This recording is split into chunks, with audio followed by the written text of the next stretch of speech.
यदि मनुष्य योनि में जन्म लिया है और साइंसेस में अच्छे नंबर स्कोर नहीं किए हैं तो जीवन बेकार है। और उन लोगों को लगता था कि उनको सही लगता है। ये दूसरी बड़ी दिक्कत थी। और गणित में अपना डब्बा गोल था।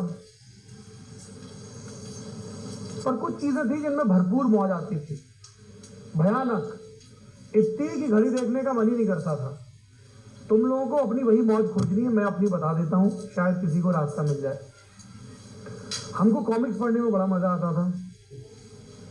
बस ये समझ में नहीं आता था कि सुपर कमांडो ध्रुव चड्डी ऊपर क्यों पहनता है, पर काम बढ़िया करता था वो। फिटनेस था। नागराज उतना कम पसंद था क्योंकि वो जैसी फंसता था सांप छोड़ देता था। वो बीन भी नहीं बजाता था कम वक्त। इससे अच्छी तो रंगोली थी। सुबह सवेरे मन डोले मेरा तन डोले गाती थी। तुम लोग को रंगोली बोली याद है? कि सब उसकी बात की जनरेशन की हो। पापा से पूछना घर जाके बेटा। कुछ चीजें शुरू में आउट ऑफ सिलेबस लगती हैं,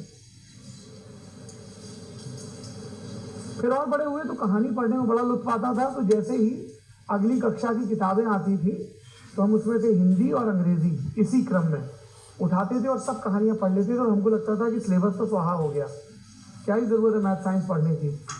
इतनी कंफ्यूजिंग चीज है देवियों और सज्जनों, मैथ और साइंस। मतलब एक गुरुजी आएंगे, बताएंगे धरती गोल है। अब गोल हमारी गेंद है, गेंद पे हम किसी को खड़ा करेंगे, वो खड़े नहीं हो पाएगा, गिर जाएगा। फिर दूसरे गुरुजी आते थे, बोलते साहब गुरुत्वाकर्षण बल है। पर हमारे पिताजी जब हमको तमाचा मारते थे, वो तमाचा नीचे नहीं गिरता था, सीधे गाल पे आता था। सब गुरुत्वाकर्षण बल काम नहीं करता था। यही सिखाते ना, मूविंग चीज है वो नीचे आएगी, प्रेशर लगेगा। तो उनका हाथ ऐसे आता था, ऊपर चढ़ता था, इसके वेलोसिटी से भी आगे तेजी से। तो साइंस अप्लाई नहीं हो रही थी लाइफ में ठीक से। कहानियों में बड़ा मजा आता था। कहानियों में भाषा थी, साहित्य में कविताएं थी, और जो कुछ ऐसा कह देती थी जैसा ठीक ठीक हम महसूस कर रहे होते थे।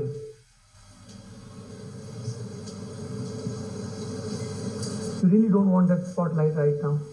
Please don't talk to each other. ये बोलना जो होता है ना मंच पे, ये बहुत लय की तरह होता है ना। तो आप बिल्कुल नहीं चाहेंगे कि धोखे से भी बाधा है। मैं कोई टेलीप्रॉम्प्टर नहीं पढ़ रहा हूँ, कुछ लोग पढ़ते हैं।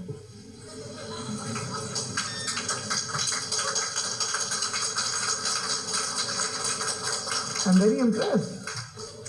Such great political sense of humor. Not bad.